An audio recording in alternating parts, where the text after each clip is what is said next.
ஒரு பெண். அவள் செய்த ஒரே தவறு பசியில் ஒரு மாம்பழத்தை சாப்பிட்டது மட்டும். ஆனால் அந்த ஒரு பழத்திற்காக அவளை உயிரோடு கொன்றார்கள். அவள் அழுதாள், நீதிக்காக கதறினாள். ஆனால் யாரும் காப்பாற்றவில்லை. அந்த பெண்ணின் உயிர் இன்று ஆயிரக்கணக்கான மக்களை காப்பாற்றும் சக்தியாக மாறிவிட்டது. அவள்தான் மாசாணி அம்மன். பல நூற்றாண்டுகளுக்கு முன்பு தமிழ்நாட்டின் ஒரு செழிப்பான கிராமம். அந்த ஊரை ஆண்ட ராஜா மிகவும் கொடூரமானவன். அவனுடைய சட்டம் உயிரைவிட பெரியது. அரண்மனை தோட்டத்தில் இருந்த ஒரு மாமரம். அந்த மரத்தின் பழத்தை யாரும் தொடக்கூடாது. அது ராஜாவின் சொத்து. அந்த சட்டத்தை மீறினால் மரண தண்டனை.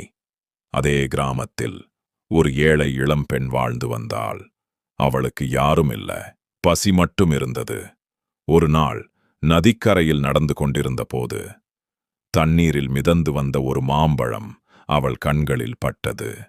பல நாட்களாக சாப்பிடாத அவள் நடுங்கும் கைகளால் அந்த பழத்தை எடுத்தாள். அவளுக்கு தெரியாது அது ராஜாவின் தோட்டத்திலிருந்து வந்த பழம் என்று. பசியால் கதறிய அவள் அந்த பழத்தை சாப்பிட்டாள்.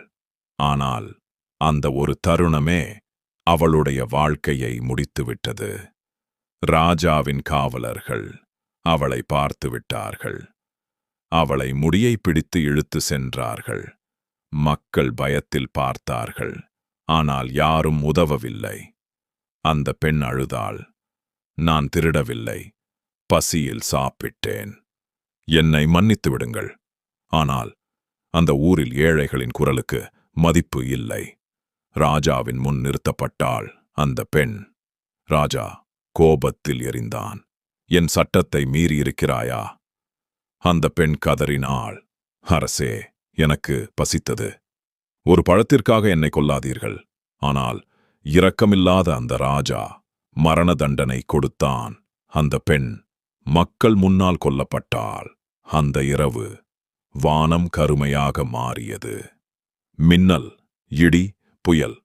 பெண் கொல்லப்பட்ட மயானத்தில் ஒரு அதிசயம் நடந்தது. அவளின் உயிர் சாதாரண உயிராக மறையவில்லை. அநியாயத்தில் கொல்லப்பட்ட அவளின் வேதனை ஒரு தெய்வ சக்தியாக மாறியது. அதன் பிறகு அந்த நாட்டில் அமைதி இல்லை. பயிர்கள் அழிந்தது, மழை நின்றது, நோய்கள் பரவின, மக்கள் பயந்தார்கள். இது அந்த பெண்ணின் சாபம் என்று. அந்த ராஜாவுக்கே இரவில் தூக்கம் இல்லை.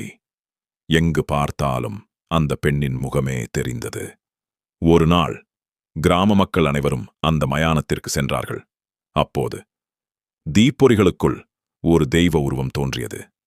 சிவப்பு சேலை, கண்களில் அக்னி, முகத்தில் கருணை.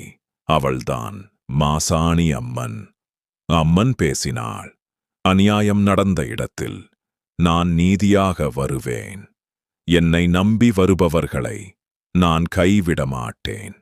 இன்றும் மாசாணி அம்மன் கோவிலுக்கு ஆயிரக்கணக்கான மக்கள் வருகிறார்கள்.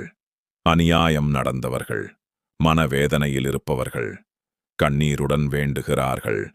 பலர் சொல்கிறார்கள், அம்மன் நீதியை கொடுத்தாள் என்று, அம்மன் காப்பாற்றினாள் என்று. ஒரு காலத்தில் பசியில் அழுத அந்த பெண் இன்றுக்கு ஆயிரக்கணக்கான மக்களின் தாயாக இருக்கிறாள். அவள்தான் மாசாணி அம்மன். இந்த வரலாறு உங்களுக்கு பிடித்திருந்தால் அம்மனின் அருள் கிடைக்க ஓம் மாசாணி அம்மனே போற்றி என்று காமெண்ட் செய்யுங்கள்.